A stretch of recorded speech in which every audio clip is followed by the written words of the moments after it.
വേറിട്ട വഴികളിലൂടെ സഞ്ചരിച്ചുകൊണ്ട് ഒരു പ്രത്യേക സ്ട്രക്ചറിൻ്റെ ഉള്ളിൽ നിന്നൊക്കെ പുറത്തു വന്ന് അവരുടേതായ ഇടങ്ങൾ സൃഷ്ടിച്ചവരാണ് നമ്മളോട് സംവദിച്ചുകൊണ്ടിരിക്കുന്നത്. അടുത്തതായി തൻ്റേതായ ഭാഷാ വൈഭവം കൊണ്ടും അതുപോലെ തന്നെ സ്പീക്കിംഗ് സ്കില്ല് കൊണ്ടുമൊക്കെ വലിയ രീതിയിൽ തൻ്റെ ഇടം സൃഷ്ടിച്ചെടുത്ത പ്രിയപ്പെട്ട ഫാത്തിമ നർഗീസാണ് നമ്മളോട് സംസാരിക്കുന്നത്. ഈ കാലഘട്ടത്തിൽ എല്ലാം നേടിയെടുത്ത ഒരു സമൂഹത്തിൽ, എല്ലാം നേടിയെടുത്ത് കഴിഞ്ഞ ഒരു കാലത്തിൽ ഇനി മൂല്യങ്ങളും ബോധ്യങ്ങളും മുറുകെ പിടിക്കുക എന്നത് തന്നെയാണ് നമ്മളെ മറ്റുള്ളവരിൽ നിന്ന് വ്യത്യസ്തമാക്കുന്നത് എന്ന് പറഞ്ഞതുപോലെ ആ രീതിയിൽ അത് ഏറ്റവും മികവോടെ അത് പ്രവർത്തിച്ചുകൊണ്ടിരിക്കുന്ന പ്രിയപ്പെട്ട ഫാത്തിമ നർഗീസിനെ ഈ വേദിയിലേക്ക് സ്വാഗതം ചെയ്യുന്നു.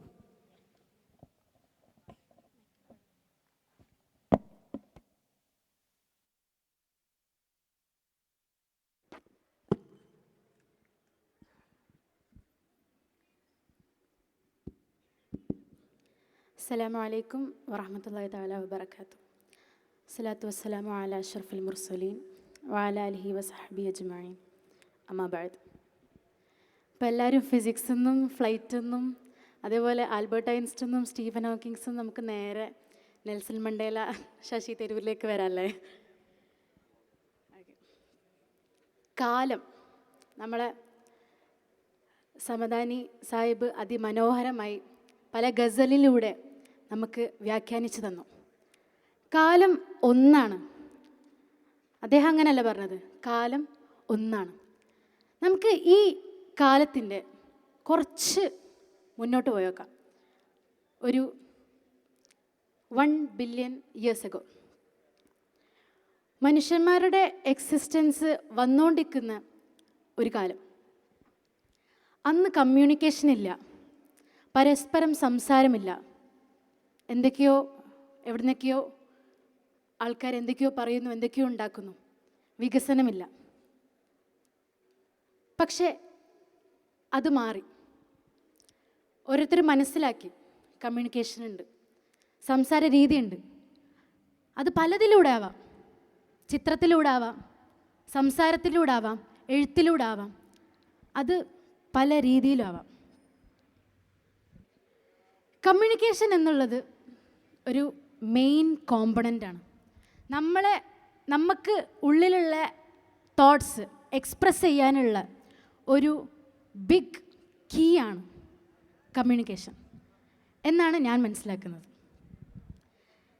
എൻ്റെ ഈ ജേണി പറയുകയാണെങ്കിൽ ഒരു ചെറിയ പ്രയാണം മാത്രമാണ്. ഞാൻ ചെറുതായപ്പം, ഒരു 5th നമ്മൾ സ്കൂളിലൊരു പരിപാടി ഉണ്ടായിരുന്നു. ഒരു പബ്ലിക് സ്പീക്കിങ്ങിൻ്റെ ഒരു പരിപാടിയാണ്. അന്ന് എനിക്ക് പബ്ലിക് സ്പീക്കിംഗ് എന്താ, അതിൻ്റെ കോമ്പണൻസ് എന്താ, പ്രൊനൗൺസിയേഷൻ എങ്ങനെയാണ്, ഐ കോണ്ടാക്റ്റിങ് എങ്ങനെയാണ്, ബോഡി ലാംഗ്വേജ് എങ്ങനെയാണ്, അതൊന്നും എനിക്ക് അറിയണ്ടായിരുന്നില്ല. പക്ഷേ ഞാൻ ഒന്നും അറിയാതെ തന്നെ ഒരു 2 പാരഗ്രാഫുള്ളൊരു സാധനം കാണാതെ പഠിച്ച് പോയി പ്രസൻറ്റ് ചെയ്തു. എങ്ങനെയൊക്കെയോ അടുത്ത റൗണ്ടിലേക്ക് സെലക്ഷൻ കിട്ടി. അങ്ങനെ ഞാൻ വിചാരിച്ചു ഓക്കെ ട്രൈ ചെയ്ത് നോക്കാം. നെക്സ്റ്റ് റൗണ്ടിലൂടെ 5 റൗണ്ടായിരുന്നു, നെക്സ്റ്റ് റൗണ്ടിലൂടെ അങ്ങനെ ട്രൈ ചെയ്ത് എങ്ങനെയൊക്കെയോ ഫൈനൽസിലേക്ക് എത്തി. അങ്ങനെ അൽഹംദുലില്ലാ എനിക്ക് ആ കോമ്പറ്റീഷനിൽ ഫസ്റ്റ് കിട്ടുകയും ചെയ്തു. അപ്പോൾ അതിന് ശേഷമാണ് ഞാൻ ഈ പബ്ലിക് സ്പീക്കിങ്ങിൻ്റെ ഇമ്പോർട്ടൻസ് മനസ്സിലാക്കുന്നത്. ഈ സംസാര രീതി അല്ലെങ്കിൽ നമ്മൾ തോട്ട്സ് എക്സ്പ്രസ് ചെയ്യുന്നത് എങ്ങനെയൊക്കെ ആൾക്കാരെ ഇൻഫ്ലുവൻസ് ചെയ്യാന്നുള്ളൊരു കാര്യം ഞാൻ അപ്പോഴാണ് പഠിച്ചു വരുന്നുള്ളൂ. ഇപ്പോഴും പഠിച്ചുകൊണ്ടിരിക്കുകയാണ്. ഈ കമ്മ്യൂണിക്കേഷൻ അല്ലെങ്കിൽ നമ്മൾ ടീനേജേഴ്സിന്, ഇപ്പോൾ ജെൻസി എന്നൊക്കെ പറയുന്ന നമ്മളെ പോലത്തെ ഉള്ള ആൾക്കാർക്ക് കമ്മ്യൂണിക്കേഷൻ ഭയങ്കര ഇമ്പോർട്ടൻ്റ് ആണ്. പ്രോപ്പറായിട്ട് കമ്മ്യൂണിക്കേഷൻ ഇല്ലെങ്കിൽ നമ്മളെ ലൈഫിൽ പല കോൺഫ്ലിക്ട്സും ഉണ്ടാവും. ഈ കോൺഫ്ലിക്ട്സ് ഉണ്ടാവാനുള്ള കാരണം ഡിഫറൻസസ് അല്ല, പക്ഷേ പുവർ വേ ഓഫ് കമ്മ്യൂണിക്കേഷനാണ്. അത് എനിക്ക് തോന്നുന്നത് എൻ്റെ പ്രായത്തിലുള്ള അല്ലെങ്കിൽ നമ്മളെ പോലുള്ള ആൾക്കാർ മനസ്സിലാക്കേണ്ട വൺ ഓഫ് ദ ബിഗ്ഗസ്റ്റ് കാര്യമാണത്. Way of expressing your thoughts. അതിൽ ഞാൻ എൻ്റെ പേഴ്സണലായിട്ടുള്ള കാര്യം മാത്രമാണ്, അത് ഞാൻ നിങ്ങളുമായിട്ട് ഷെയർ ചെയ്യാൻ താല്പര്യപ്പെടുന്നു. നമ്മുടെ ലൈഫിൽ കീപ്പ് ചെയ്യേണ്ട കുറച്ച് മെയിൻ കാര്യങ്ങൾ. അതിൽ ഒന്നാമത്തെ കാര്യം എന്ന് പറയുന്നത് keep a coat for your self.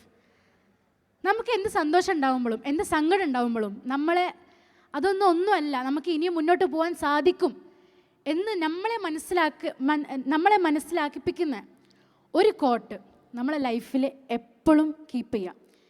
ഇപ്പോൾ ഒരു സന്തോഷമുള്ള കാര്യമാണ്, അത് മനസ്സിലോർക്കുക. സങ്കടമുള്ള കാര്യമാണ്, അത് മനസ്സിലോർക്കുക.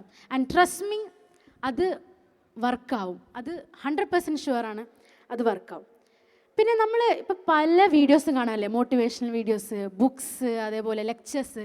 നമ്മളിങ്ങനെ മോട്ടിവേറ്റ് ചെയ്ത് അതിങ്ങനെ കാണുമ്പോൾ നമുക്കിങ്ങനെ പിറ്റേ ദിവസം മുതൽ ഞാൻ ഭയങ്കര സ്ട്രക്ചേർഡാണ്, പ്രൊഡക്റ്റീവാണ്, ഇനി ഞാൻ വേറൊന്നും ആലോചിക്കില്ല. ഇപ്പോൾ പഠിക്കുകയാണെങ്കിൽ നാളെ മുതൽ ഫുൾ പഠിത്തം, അല്ലെങ്കിൽ ഇന്ന് രാത്രി മുതൽ ഫുൾ പഠിത്തം. അത് ചിലപ്പോൾ അന്ന് രാത്രിയും പിറ്റേന്ന് രാത്രിയും ഉണ്ടാവും, പക്ഷേ അതിന് ശേഷമുള്ള രാത്രികൾ നമ്മൾ മറന്നിട്ടുണ്ടാവും. അപ്പോൾ രണ്ടാമത്തെ കാര്യമാണ് കൺസിസ്റ്റൻസ്.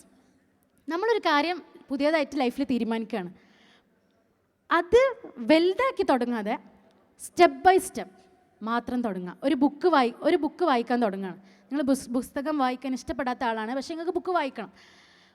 1 പേജ് എ ഡേ അങ്ങനെ വെച്ച് തുടങ്ങുക. അത് കൺസിസ്റ്റൻ്റ് ആയിട്ട് എന്തായാലും ലൈഫിൽ വരും. അത് എക്സ്പീരിയൻസ് ചെയ്തതാണ്, 100% ഷുവറാണ്. പിന്നെ നേരത്തെ പറഞ്ഞല്ലോ, നമ്മളെ AI വേൾഡ്, ChatGPT, അതേപോലെ ഒരു ദിവസം ChatGPTയിൽ ലിമിറ്റേഷൻസ് ഉണ്ട് അല്ലേ. ഒരു ദിവസം ഇത്ര ക്വസ്റ്റ്യൻസ് ചോദിക്കാൻ പറ്റുള്ളൂ, ഇത്ര കാര്യങ്ങൾ സീക്ക് ചെയ്യാൻ പറ്റുള്ളൂ. അപ്പോൾ അതിലൊരു ലിമിറ്റേഷൻ ഉണ്ട്. ഞാനൊക്കെ ഒരു ChatGPT യൂസ് ചെയ്യുന്ന ആളാണ്. ആ ലിമിറ്റേഷൻ അത് കഴിഞ്ഞാൽ ഞാൻ നേരെ ജെമിനിക്ക് പോകും. അതിൽ ഞാൻ ബാക്കിയുള്ള കാര്യങ്ങൾ അതിൽ സെർച്ച് ചെയ്യും. അപ്പോൾ ഈ ലിമിറ്റേഷൻസ് നമ്മളെ ലൈഫിൽ എവിടെയും വരാം, ഏത് സമയത്തും വരാം, ഏത് പ്രതിസന്ധിയിലും വരാം.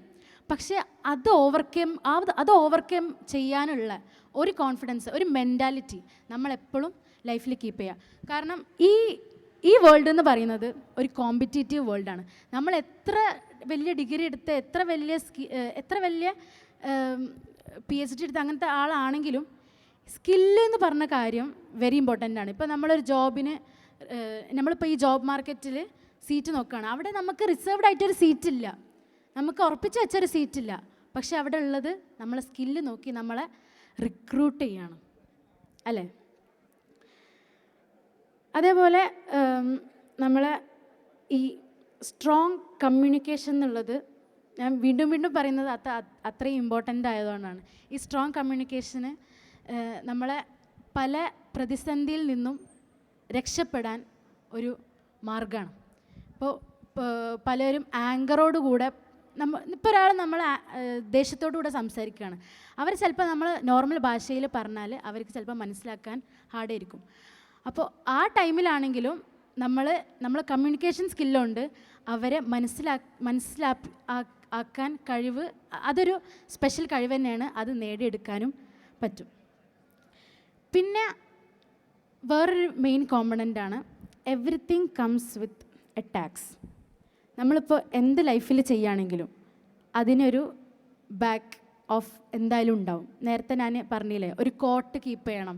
അപ്പോൾ ഞാൻ മെയിനായിട്ടൊരു കോട്ട് കീപ്പ് ചെയ്യണത് ഒരു ഖുറാൻ വേഴ്സാണ്, ഇന്ന മഅൽ ഉസ്രി യുസ്റ, every hardship comes with ease. ആ ഒരു കോട്ട് ഈ പോയിന്റിൽ കണക്റ്റഡ് ആണ്. Everything comes with a tax. നമ്മൾ എന്ത് ചെയ്യുകയാണെങ്കിലും, ഇപ്പോൾ നമ്മൾ ഇപ്പോൾ ഒരു സ്റ്റേജിലിരിക്കുകയാണ്, നമുക്ക് സ്റ്റേജിലിരിക്കുമ്പോൾ നെർവസ്നെസ് ഉണ്ടാവും. പക്ഷേ ആ നെർവസ്നെസ്, അപ്പോൾ ഞാൻ അവിടെ ഇരിക്കുമ്പോൾ അല്ലാ എനിക്ക് പേടിയാന്ന്, ഞാൻ കയറൂല, അങ്ങനെ പറഞ്ഞാൽ എനിക്ക് ഈ സ്റ്റേജിൽ ഒരിക്കലും ഇരിക്കാൻ പറ്റില്ല. നമ്മൾ എപ്പോഴാണോ നമ്മളെ ഹാർഡ്ഷിപ്സ് ഫേസ് ചെയ്യുക, അപ്പോഴേ നമുക്ക് സക്സസ് ഉണ്ടാവുള്ളൂ. ആൻഡ് ഞാൻ വിചാരിക്കുന്നു ഇവിടെ കുറേ ടീനേജേഴ്സ് ഉണ്ട്, എന്നെ പോലത്തെ +2 ഡിഗ്രിയൊക്കെ പഠിക്കുന്ന കുറേ ആൾക്കാരുണ്ട്. അപ്പോൾ നിങ്ങളെ ലിമിറ്റേഷൻസ് മാത്രം ഫോക്കസ് ചെയ്യാതെ നിങ്ങളെ സ്കില്ല് എൻഹാൻസ് ചെയ്യാൻ പല കാര്യങ്ങളും ഇപ്പം തന്നെ വർക്ക് ചെയ്താൽ മാത്രമേ അപ്പോൾ നമുക്ക് റിസൾട്ട് ഉണ്ടാവുള്ളൂ. എല്ലാവരും അതിനു വേണ്ടി പ്രയത്നിക്കും, കഷ്ടപ്പെടും എന്ന് വിചാരിച്ചുകൊണ്ട് ഞാൻ എൻ്റെ സ്മോൾ ടോക്ക് അവസാനിക്കുന്നു. അസ്സലാമു അലൈക്കും. Thank you Nargis. നല്ല വാക്കുകൾക്കും മനോഹരമായ ചിന്തകൾക്കും നന്ദി. ഇനി നമ്മളുടെ ഈ വേദിയിൽ ഒരു മനോഹരമായ സംഗീത വിരുന്നാണ് അരങ്ങേറാൻ പോകുന്നത്. നമ്മുടെ പ്രിയപ്പെട്ട ഷബീബ് ലൈവ് അവതരിപ്പിക്കുന്ന, ഷബീബും ടീമും അവതരിപ്പിക്കുന്ന ഒരു പാട്ട് പരിപാടിക്കാണ് ഇനി ഈ വേദി സാക്ഷി വഹിക്കാൻ പോകുന്നത്. കുറച്ച് സമയങ്ങൾക്കകം തന്നെ നമ്മൾ ഷബീബിൻ്റെ മനോഹരമായ പാട്ടുകൾക്ക് നമ്മൾ ഓരോരുത്തരും കാതോർക്കാൻ സമയമാവുകയാണ്. ആർക്കെങ്കിലും നമ്മുടെ നർഗീസിനുമായി എന്തെങ്കിലും ചോദ്യം ചോദിക്കാനുണ്ടോ? ജുമാനൊക്കെ ഉണ്ടോ? ഒന്നോ രണ്ടോ ചോദ്യം.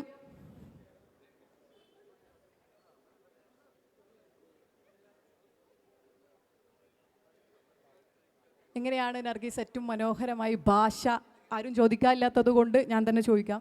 ഇപ്പം ഇംഗ്ലീഷ് ലാംഗ്വേജ് നമ്മളെ സംബന്ധിച്ചിടത്തോളം എത്ര കേട്ടാലും പഠിച്ചാലും ഒക്കെ വലിയ രീതിയിൽ ഒരു പേടിയുള്ള ഒരു സംഗതിയാണ്. അപ്പം എങ്ങനെയാണ് ഇത്ര ഭംഗിയിൽ നർഗീസ് അതിൻ്റെ ഫ്ലുവൻസ് അതുപോലെ തന്നെ ആ സംസാരിക്കുമ്പോഴുള്ള ആ ഒരു രീതികളൊക്കെ ഒരു ഇംഗ്ലീഷ് അതെങ്ങനെയാണ് ചെറുപ്പം തൊട്ട് അങ്ങനെ പഠിച്ചു, അങ്ങനത്തെ സ്കൂളുകളിൽ പഠിച്ചു വളർന്നു, ഇതിൽ അപ്പുറത്തേക്ക് ഒരു സ്കില്ലാണ്? എങ്ങനെയാണ് വായന, ഇംഗ്ലീഷ് വായനകളുണ്ടോ, അതിൽ ഇംഗ്ലീഷ് സീരീസുകൾ, ഡ്രാമകൾ അങ്ങനെ എന്തെങ്കിലുമൊക്കെ ഇൻഫ്ലുവൻസ് ചെയ്തിട്ടുണ്ടോ?